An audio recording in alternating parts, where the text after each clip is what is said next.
€40 आपने एक दिन में कमा लिया है, 5 घंटे काम करके। 5 घंटे काम करके €40 आ चुका है। मैंने महीने में थे 30 दिन, मान लेते हैं मैंने सिर्फ 25 दिन ही काम करा, क्योंकि उसमें तो आपको अलाउड भी होता है कब बंद करना है कब, है ना।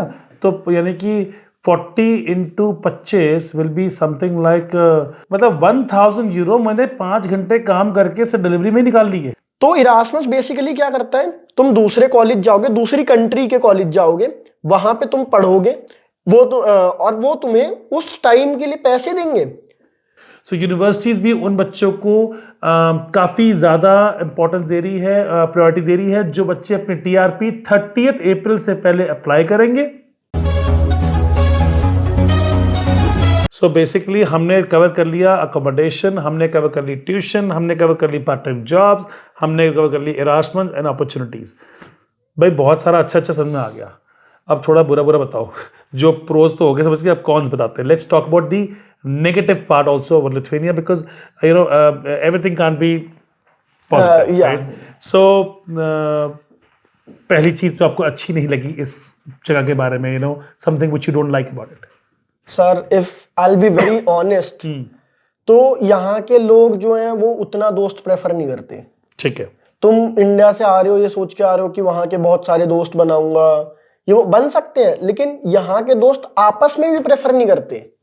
ओके। मतलब कहने का मतलब ये है कि हम इंडिया भाई भाई कर लेते हैं, उसको मदद चाहिए तुरंत, वो नहीं है यहाँ पे। आई थिंक कहीं ना कहीं अगर हम ऐसा देखें, जो फॉरेनर्स इंडिया आते हैं, कई बार वो भी तो सोचते होंगे हमारे बारे में ये चीज़ कि भाई ये इंडिया तो आया हूँ, मेरा बेवकूफ़ बना दिया। Exactly. देखो समझो बात को ना, तो दो डिफरेंट नेशनलिटी जब आती हैं, जब हम कंट्री चेंज करते हैं तो थोड़ा टाइम जरूर लगता है। बट हाँ, लेकिन यू राइट कि टाइम लगता है, तो आप सोच के आना कि भाई ये नहीं कि आप आते ही लिथुआनियन फ्रेंड सर्कल बना लोगे। आपको टाइम लगेगा, प्रोवाइडेड ये कि आप कितने अच्छे नेटवर्किंग में हो। अब अनिका को देखो, बेसिकली उसकी रूममेट सर अनिका की रूममेट को भी मतलब मैं जानता हूँ, नॉट पर्सनली बट मैं जानता हूँ। उसके अनिका के नेटवर्क तो बहुत अच्छे हैं, वो उसके इतने सारे दोस्त हैं, सब कुछ है, बहुत बेस्ट है उसका। लेकिन मैं अगर अपनी बात करूं तो मेरे भी एक आध दोस्त, 2-3 दोस्त बने हैं, वो अभी से ही बने हैं। तुम आगे जाओगे तुम वैसे भी कर सकते हो। मैंने कैसे स्टार्ट करा था सर, मैं ग्रुप प्रेजेंटेशन थी, तो मैंने किसी इंडियन के साथ ना करके मैंने इधर के बंदे के साथ कर लिया। वेरी ट्रू, बहुत तो उसी से तो तुम इंटरेक्ट होगे। यही तो चाहिए, और कैसे होगे तुम? एब्सोल्युटली। तो वहां से मैंने शुरू करा। प्लस तुम यहाँ की लैंग्वेज भी सीख सकते हो अगर तुम आगे फ्यूचर प्लानिंग कर रहे हो कि मास्टर भी यहीं से करना है और PR भी यहीं पे लेना है, क्योंकि 5 साल में PR है। अगर आपने 4 साल की एजुकेशन कर ली और 1 साल का जॉब सीकर रख लिया, तो 5 साल बाद आप अपनी PR अप्लाई कर सकते हो। सो बेसिकली स्टूडेंट्स, अगर आप लिथुआनिया आ रहे हो, तो लिथुआनिया अब इकलौती ऐसी कंट्री है जो बेसिकली आपको फिनलैंड एंड लिथुआनिया जो है वो आपके एजुकेशन ईयर को PR में ले लेती हैं। और एक न्यू रूल आ रहा है कि अगर आप मास्टर्स करने आ रहे हो, तो आप अपने स्पाउस को और अपने डिपेंडेंट बच्चों को भी लेके आ सकते हो। 2023 से ये रूल लागू हो चुका है। Students can bring the dependent spouse and children also. So one thing about friendship, ठीक है, it will take time to get friends around. कुछ चीज़ ऐसे आपको क्या लगता है कि कोई ऐसी चीज़ें जो आपको लगता है कि थोड़ा सा यार बेटर होती तो अच्छा लगता है इस कंट्री में या इस यूनिवर्सिटी के अंदर? मेरे को ऐसा तो कुछ लगता नहीं है, पर जो थोड़ा सा बस यहाँ पे स्नो होती है वो थोड़ी ज्यादा ही होती है। ठीक है, बस ये एक पॉइंट लगता है। ठीक है। स्नो का सर ऐसा है, मैं जब आइस बन जाते हैं ना, वो कन्वर्ट होकर फिर बहुत ज्यादा, कई बार मैं गिर चुका हूँ। अच्छा ठीक है, वो भी फन था, मतलब गिर आइस में गिर, मजे तो आए थे शुरू में, बट ठीक है, वो भी फन है। मैं इंडिया से सोच के आया था कि मैं शिमला नहीं घूमा कभी भी। ठीक है, मतलब आसपास गया हूँ, लेकिन एग्जैक्ट शिमला उस बर्फ में नहीं गया मैं। ठीक है। तो जब मैं आया शुरू में बहुत ही मजा आया मुझे, लेकिन एक टाइम के बाद वो हेक्टिक हो जाता है कि तुम बर्फ में ऐसे पैर उठा के चल रहे हो और किसी के पास वो स्नो वाले जूते नहीं है, तो पूरे जूते गीले हो चुके हैं क्योंकि आपने स्नो शूज लिए नहीं है।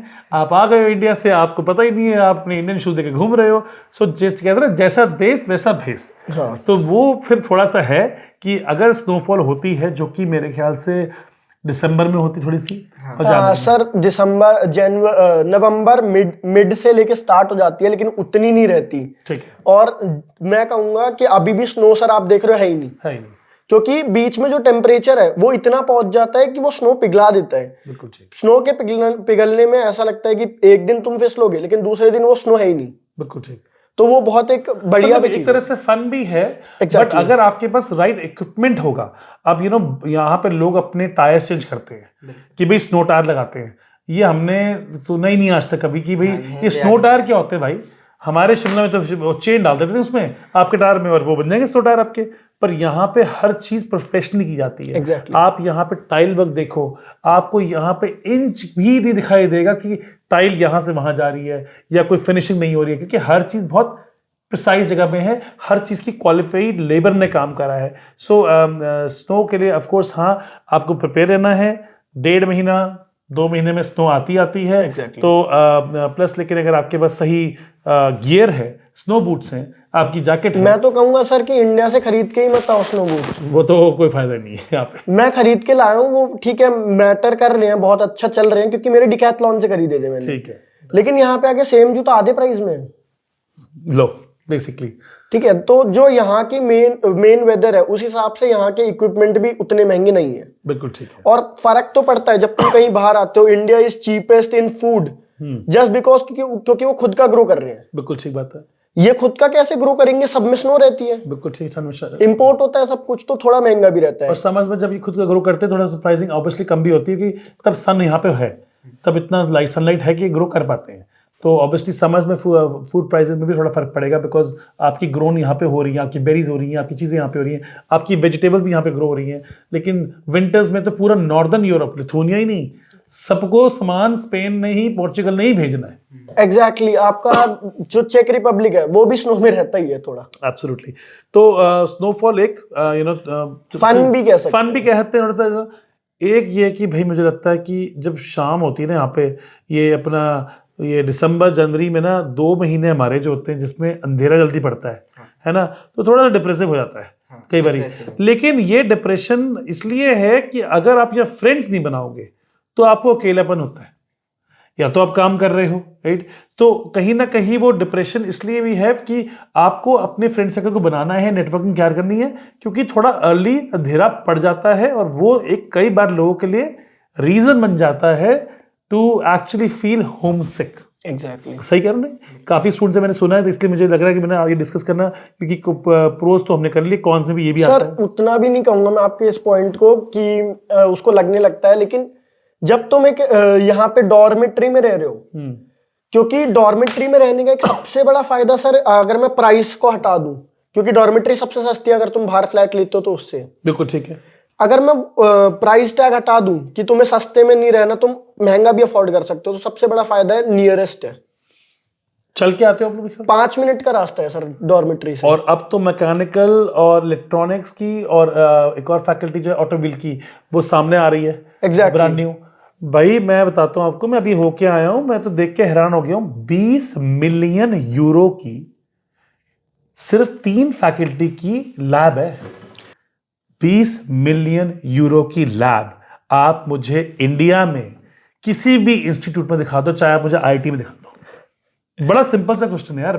मैं खुद इंजीनियर हूं, मैं आईआईटी को टॉप लेवल मानता हूं, बट 20 मिलियन यूरो की इक्विपमेंट लैब, वो भी 3 फ्लोर में बनी हुई है। इन्होंने क्या करा, इन्होंने कहा कि क्योंकि मैकेनिकल, इलेक्ट्रॉनिक्स और ऑटोमोबाइल को बहुत बार इकट्ठे काम करना पड़ता है, सो दे शुड बी टुगेदर। आप जाके देखोगे पूरी बिल्डिंग बनाई है इन्होंने, वो 15 मिलियन यूरो की अलग है, जिसमें आप पढ़ोगे, आपके टीचर्स होंगे। बिल्कुल बैंक ऑपोजिट सामने इन्होंने आपकी 20 मिलियन यूरो खर्च करके लैब बनाई है, जिसमें लेटेस्ट टेक्नोलॉजी है, सारी सीएनसी की मशीनें हैं।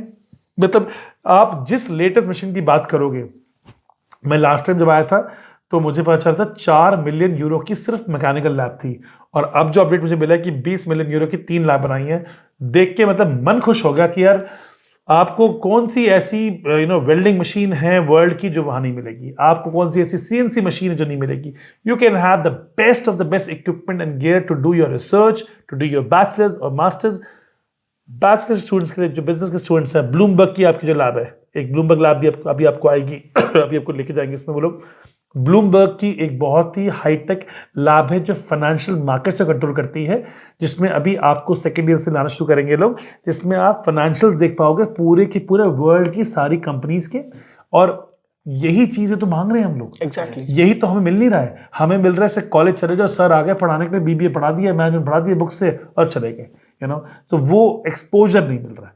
सर अगर हम कॉन्स की बात कर रहे हैं तो सिविल इंजीनियरिंग का जो कोर्स करने आते हैं, मैं उनके लिए एक चीज बोलना चाहूंगा कि यहाँ पे आके ना सिविल इंजीनियरिंग के बच्चों को कुछ पर्टिकुलर बच्चे ऐसे हैं इंडिया के जो डिप्रेस कर देते हैं कि भाई तू कैसे करेगा, इतना मुश्किल है, मैंने कोर्स ट्रांसफर कर लिया, ये वो बहुत, तो उनके ऊपर मत जाओ। नहीं, उसका रीजन है वो वर्ल्ड में 150 रैंक प्रोग्राम है। अब आप सोचो ना, पूरे वर्ल्ड में 150 रैंक तो आपका आईआईटी भी नहीं है ना। आपके आईआईटी का भी सिविल इंजीनियरिंग का प्रोग्राम जो फैकल्टी वो 150 रैंक पे नहीं है। तो जब 150 रैंक के प्रोग्राम में जाना है आपको टॉप नॉच यूनिवर्सिटी भी चाहिए, तो आपको टॉप नॉच पढ़ाई करनी पड़ेगी। Exactly. या तो आप टॉप नॉच प्रोग्राम लो मत ना, फिर आप लो लोअर प्रोग्राम, फिर आप लोअर प्रोग्राम लो जिसमें बेसिकली आराम से करना हो। पढ़ना भी आपको आईआईटी में, आपको जाना भी अच्छी इंस्टीट्यूट में, लेकिन वहां आपको लगता है कि बड़ा टफ है, तो सॉरी, ऐसे नहीं वो 150 रैंक बन गया है। ठीक है ना, वो फैकल्टी 150 रैंक इसलिए बनी है क्यूएस पे, because they are giving you the best education in the world and not Lithuania. So I think this is also very important for civil students और आर्किटेक्चर स्टूडेंट्स कि अगर आप आ रहे हो तो इंडिया से आते ना, तो हर कोई बोलता है sir I want to study the best university, top rank program. हमने टॉप दिलवा दिया, आपसे नहीं पढ़ा जा रहा ना। आईआईटी में एडमिशन करके भी क्या करोगे कि आईआईटी क्रॉस नहीं कर पाओगे। Exactly. तो सो इसलिए ये भी बड़ा इंपॉर्टेंट है that you know you are right कि everybody have their own reasons, but university अपना प्रोग्राम स्टैंडर्ड तो नीचे नहीं करेगी। Exactly. आपको एक्स्ट्रा पढ़ना पड़ेगा, क्योंकि जब आप अपने सीवी पे लिखते हो I am a graduate from a world 150 rank programme, it means a lot. Exactly sir, एक और बात है यहाँ पे जो इंडिया में नहीं है, like credit system, credit transfer system. पहली बात ठीक है, तुम यहाँ पे आए, 1 साल पढ़ा, ठीक है, तुम्हें लगता है कि नहीं भाई मेरे को अभी भी जर्मनी जाना है, मैं लिथुआनिया नहीं पढ़ सकता, तुम वो 1 साल तुम्हारा वेस्ट नहीं होगा, तुम उसके क्रेडिट ट्रांसफर करवा सकते हो। ठीक है। पहली बात तो ये। दूसरी बात सर ये कि तुम अगर सेम यूनिवर्सिटी में तुमसे नहीं हो रही सिविल की पढ़ाई, तुम सोच के आए थे नहीं हो रही, अब तुम्हें करना है बिजनेस मैनेजमेंट, बिल्कुल ठीक। तुम उसमें से भी कुछ सब्जेक्ट होंगे जो ट्रांसफर ले सकते हो, प्लस तुम्हें ट्रांसफर लेने के लिए कोई टेस्ट नहीं देना, कुछ नहीं करना। ठीक है, शायद टेस्ट देना हो, लेकिन वो मैटर ही नहीं है इंडिया में कि तुमने अगर कोर्स छोड़ दिया तो तुम्हें बिल्कुल सीयूईटी का एग्जाम दोबारा देना है, उतना वेट दोबारा करना है, उतनी यूनिवर्सिटी में मिलेगा नहीं मिलेगा वो करना है, ये यहाँ पे कुछ नहीं है। Totally student friendly, student motivated को लेके यूनिवर्सिटी ने अपने नॉर्म्स बना रखे हैं, जो कि चाहिए भी है। यूनिवर्सिटी है ना, अब घर की दुकान तो है नहीं कि कुछ भी कर ले नो, बट आई थिंक ये बहुत अच्छा है। और अगर मैं एग्जाम फेल कर जाता हूँ, कोई एग्जाम किसी पेपर में, तो क्या मुझे पूरा 1 सेमेस्टर वेट करना पड़ेगा उसको देने के लिए? नहीं सर, एग्जाम को देने के लिए आपके पास 2 चांसेस होते हैं जो यूनिवर्सिटी देती है आपको। इसके पैसे लेते हैं अलग से? नहीं, फ्री ऑफ कॉस्ट है सर ऐसा होता है, अगर तीसरा एग्जाम देंगे उसके बाद भी अपन चांस लेंगे और उसमें भी फेल हो जाते हैं। पहली बात तो यूनिवर्सिटी 2 चांस देगी आपको पास करने के लिए, अगर उसमें पास नहीं हो पाएंगे तो 1 चांस और देगी, वो पेड होगा। ठीक है यार, फिर ना अगर उसमें भी फेल होंगे तो फिर वो सेमेस्टर आपको रिपीट करना सर ऑफ कोर्स आपको करना पड़ेगा। और अपने इंडिया में तो एक बैकलॉग में है, पहले तो फर्स्ट सेमेस्टर की बैकलॉग है, थर्ड में वेट करो। एग्जैक्टली ठीक है जी, तो मतलब पहले फर्स्ट पढ़ रहे हो, फेल हो गए, कोई बात नहीं, हम भी हुए थे यार, तो ठीक है यार, अभी ले लो पेपर, अभी मुझे याद भी है, अभी मैं सेकंड सेमेस्टर पहले पढ़ूंगा, फिर मैं थर्ड पढ़ूंगा, फिर थर्ड में जब मेरे जूनियर फर्स्ट के पेपर दे रहे होंगे तब मैं वो पेपर दूंगा बैकलॉग का। एग्जैक्टली। सो बेसिकली मुझे कितना पीछे जाना पड़ेगा? बहुत पीछे। वेराज मैंने नहीं पढ़ाई करी, दोबारा आपको वो सब पढ़ना पड़ेगा। प्रैक्टिकल बातें हो रही है भाई, बेसिकली बात है। ठीक है ना, एजुकेशन ले रहे हैं तो एक आध बैकलॉग आ भी सकती है, नहीं हो पाया क्लियर, कोई दिक्कत नहीं, दोबारा पढ़ लेते हो, 1 हफ्ते बाद पेपर ले लो। तो एग्जैक्टली सर, ऐसा होता है ना कि अब जब आपने 2 चांस दे दिए फिर भी फेल हो गए, चलो मानते हैं, तीसरा पेड है वो भी फेल हो गए, तो सर यूनिवर्सिटी के भी एक अपने रूल्स हैं कि उनको लगता है कि जब तुम 3 बार एग्जाम फेल कर चुके हो तो तुम्हें वो चीज ही दोबारा पढ़ने की जरूरत है, जो कि है भी सही, होना भी चाहिए। 3 बार बहुत होता है भाई, 3 बार में तो इंडिया में तुम first year, second year, third year मतलब 3 साल निकाल दोगे तो सही बात है कि आप पूरा ही पढ़ लो, और लॉजिकल भी है। मतलब मैं ये नहीं कहूंगा कि कि ब्राग नहीं कर रहा, बट ठीक है, बिल्कुल सही बात है, 3 is more than enough, I would say. तो वही एक चीज है कि तुम्हें दोबारा एग्जाम देने के भी चांसेस मिलते हैं, और मैंने जैसे बताया कि 10 नंबर का पेपर होता है, और सर मैथ्स में हमारा मैथ सब्जेक्ट जो है वो ऐसा है कि तीन चैप्टर्स थे उसमें, इन टोटल ही 3 चैप्टर्स थे, एक लिमिट एंड डेरिवेटिव्स था, एक आपका 2 और चैप्टर्स थे कोई भी।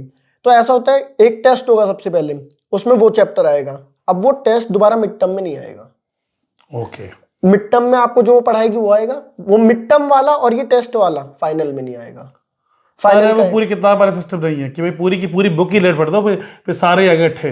वो आएगा ही नहीं। This is the practical thing ना, कि आप प्रैक्टिकल चीजें पढ़ा रहे हो, प्रैक्टिकली एग्जाम ले रहे हो। क्योंकि उन्हें भी पता है कि आप प्लस माइनस लिमिट डेरिवेटिव अभी पढ़ रहे हो, क्या काम है लाइफ में आगे इसका? बिल्कुल ठीक है। कुछ भी नहीं वो, लेकिन तुम्हें उतना पढ़ा रहे हैं कि तुम्हारा उतना नॉलेज में रहे, क्योंकि उतना काम में है। कल को जब चाहिए होगा तो पता है कि है कि किस चीज का नाम है ये। हाँ एग्जैक्टली, ठीक है। वो वाली एक चीज है। सर देखो पूरा एक्सपीरियंस मेरा बहुत ही अच्छा रहा है, हर चीज को लेके रहा है। अभी आगे जब मैं जाऊंगा तो मतलब अलग अलग कंट्रीज में जब मैं विजिट करूंगा तब भी शायद अगले साल भी हम कांटेक्ट में रहें। बिल्कुल बिल्कुल चलेंगे। तो रीगा आना basically will meet up in Riga, will show you Riga also. हमारे बहुत सारे स्टूडेंट्स वहाँ पे हैं, I will put you with Ramneek, she will be happy to show you around, because I think this is what I think student should create and explore. कि आप जब कहीं पढ़ने आ रहे हो ना, सिर्फ पढ़ाई मत करो, पढ़ाई के अलावा भी बहुत कुछ करो। एग्जैक्टली और ये बहुत कुछ में ट्रैवलिंग तो आपकी पहली बकेट लिस्ट में होनी चाहिए। एग्जैक्टली। तो आज हम कॉर्नर्स होके आए थे, बड़ी जल्दी हम रीगा जाने वाले हैं, इसके बाद तो फिर लाइन तो भी बहुत लंबी है। सर, और अभी समर आने वाली है। एग्जैक्टली समर भी आएगी। सर कहते हैं कि ठंड यहाँ पे बहुत ही हार्श तो है ही है, लेकिन उतना इंजॉयबल नहीं है। तुम समर का वेट करो। मैंने जितने स्टूडेंट से सुना है सब कहते हैं बस समर का वेट तो करो। मैं सर अभी 22 तारीख को क्लेपेड अभी जा रहा हूँ। अच्छा। और वो बीच की साइड है, मेरा फर्स्ट टाइम बीच एक्सपीरियंस होगा, पता नहीं कैसा होगा भी, वो जैसा भी होगा। बहुत अच्छी जगह है, बड़ी शांत है, बड़ी शांत है, बड़ी बड़ी रिलैक्स जगह है। You feel very good about it. और धीरे धीरे करके सर पहले मैं पूरा लिथुआनिया घूमने वाला हूँ। यहाँ पे एक शूले है। अगर हम कॉन्स की बात कर रहे हैं, एक चीज माइंड में हिट करी मेरे इंडियंस के लिए, क्योंकि रोटी हमारा एक बहुत इंपॉर्टेंट चीज है, हर दिन का वही है। बिल्कुल। यहाँ पे जो आटा है वो आटा नहीं मैदा है। बिल्कुल सही है। यहाँ पे तुम्हें आटा नहीं मिलेगा। अगर एक फाइन क्वालिटी का आटा और सस्ता चाहिए, तुम्हें ठीक ठाक क्वालिटी है, रोटी बढ़िया करेगी, पेट में दर्द नहीं करेगी, वो एक शूले कंपनी है। अच्छा। और यहाँ पे 21 का स्टोर है, उसमें मिल जाता है। अच्छा। बट तब भी तुम्हें अगर इंडियन आटा ही चाहिए तो वो ऑफ कोर्स महंगा मिलेगा, क्योंकि वो इम्पोर्टेड होगा। ठीक है। वो तुम बग्गा के स्टोर जा सकते हो, पोलैंड से ऑर्डर कर सकते हो, कॉर्नस जाके ला सकते हो, कॉर्नस से ऑर्डर कर सकते हो। ठीक है। उसके लिए भी वो कितने का आता है वो यहाँ पे बेसिकली? अगर तुम बग्गा के स्टोर से लेते हो तो वो 12 यूरो का 5 किलो देता है। ओके। मतलब 1000 रुपए का 5 किलो। बिलनेस में विलनेस में ही है। ठीक है। ठीक। बाय बस जा सकते हो, फ्री मतलब एक बस पास के बाद कुछ भी नहीं है। और सर जो हम बात कर रहे थे आइजिक कार्ड की, उसका एक और फायदा है, एक नहीं उसके काफी फायदे हैं। तुम्हें रायन के फ्लाइट्स पे 10% 20% डिस्काउंट अलग से मिलेगा। अरे वाह। जो ट्रेन है सर, जो आपकी बस हुई है, अगर वो आप ट्रेन करते तो थोड़ी सी एक्सपेंसिव होती, लेकिन जितने की आपकी बस हुई है मेरी उतने की ट्रेन हो जाएगी। अच्छा। हमको 50% ऑफ रहता है। अरे वाह। ट्रेन पे क्या बात है। और वो पूरे लिथुआनिया में नहीं, पूरे यूरोप में होता है। बताओ। आइसिक कार्ड कहा ना, बेसिकली आइसिक कार्ड से बड़े बड़े बेनिफिट है। वो तो स्टूडेंट लाइफ में जो मजे आते हैं वो स्टूडेंट लाइफ में आते हैं। वो हमारे को वो कई बार जेलस भी होती है कि यार ये तो बड़े मजे ले रहे बैठ के। But thank you so much. I think Dhruv, Ankish, thanks a lot. बहुत अच्छा लगा मिलके आपको। और I think will be in touch. But I think ये कन्वर्सेशन बड़ी अच्छी रही कि एक्चुअली में लाइफ कहाँ जा रही है। Exactly. Thank you so much. Thanks a lot. Press the bell icon on the YouTube app and never miss another update.